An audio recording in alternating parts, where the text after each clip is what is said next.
Praise the lord. ఒకసారి ఊహించండి, ఈ రాత్రి ఒక నగరం పూర్తిగా నాశనం అవుతుందని ముందే ప్రకటిస్తే మీరేం చేస్తారు? అక్కడున్న ప్రతి ఇల్లు కూలిపోతుంది, ప్రతి కుటుంబం ప్రమాదంలో పడుతుంది. కానీ ఆశ్చర్యంగా ఆ నగరంలో ఒకే ఒక ఇల్లు మాత్రం కాపాడబడుతుంది అని దేవుడు చెప్తే, ఇంకా ఆశ్చర్యం ఏమిటంటే ఆ ఇంట్లో ఉన్న వాళ్ళు మనిషి వాళ్ళు కాదు, పవిత్రులు కాదు, సమాజం గౌరవించేవారు కూడా కాదు. అయినా దేవుడు వారిని ఎంచుకున్నాడు. ఎందుకు?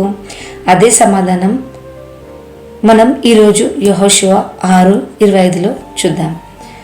యెహోషువ గ్రంథం 6వ అధ్యాయము 25వ వచనం.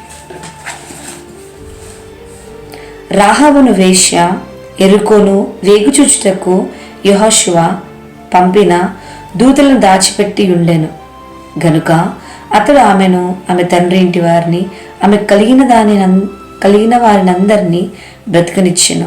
ఆమె నేటి వరకు ఇశ్రాయేలుల మధ్య నివసించుచున్నది. ఆమెన్. యెరికో అనే బలమైన నగరం ఉంది. భారీ గోడలు, శక్తివంతమైన సైన్యం. మనుషుల కళ్ళకి అది ఎప్పటికీ పడిపోని కోటలా కనిపించింది. కానీ దేవుడు ఒక్క మాట చెప్పాడు, నేనే మీకోసం యుద్ధం చేస్తాను. ఇశ్రాయేలు ప్రజలు దేవుడు చెప్పినట్లు నగరాన్ని చుట్టారు. 7వ రోజు బూరలు ఉదగానే అసాధ్యం అనుకున్న గోడలు కూలిపోయాయి. కానీ ఆశ్చర్యం ఏమిటంటే అన్ని ఇల్లు కూలిపోయాయి, ఒక ఇల్లు మాత్రం నిలిచింది. అది రాహాబు ఇల్లు. రాహాబు ఎవరు? ఆమె గొప్ప స్త్రీయా? కాదు. పవిత్రాల? కానే కాదు. సమాజం తక్కువ చూసే వేశ్య. అయితే దేవుడు ఎందుకు కాపాడాడు? ఎందుకంటే ఆమె ఒక నిర్ణయం తీసుకుంది, దేవుని నమ్మాలని. ఆమె గూఢాచారాలను దాచింది, దేవుడే నిజమైన దేవుడని ఒప్పుకుంది. ఆమె కిటికీలో కట్టిన ఎర్రదారం విశ్వాసానికి గుర్తు. అప్పుడు దేవుడు చెప్పాడు, ఆ ఇంటిని తాకవద్దు. స్నేహితురాల, ప్రియ దైవజనమా, ఈ కథ మనకు ఒక గొప్ప సందేశాన్ని ఇస్తుంది. నీ గతం ఎంత తప్పుగా ఉన్నా దేవుడు నిన్ను తిరస్కరించాడు.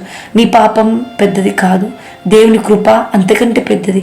యెరికో గోడలు కూలిన రోజు రాహాబు జీవితంలో కొత్త ప్రారంభం మొదలైంది. ఈరోజు నీ జీవితంలో కూడా సమస్యల గోడలు ఉండొచ్చు. భయం, పాపం, నిరాశ, ఓటమి. ఒక నిర్ణయం తీసుకో, భయాన్ని కాదు, దేవుని నమ్ము. ఇప్పుడు గోడలు కూలిపోవు, అడ్డంకులు కూలిపోతాయి, రక్షణ నీ ఇంటికి వస్తుంది. ఆమెను కాపాడిన దేవుడు ఈరోజు నిన్ను కూడా కాపాడగలడని ఈ మాటలు ముగిస్తున్నాను. ఆమెన్. Praise the lord.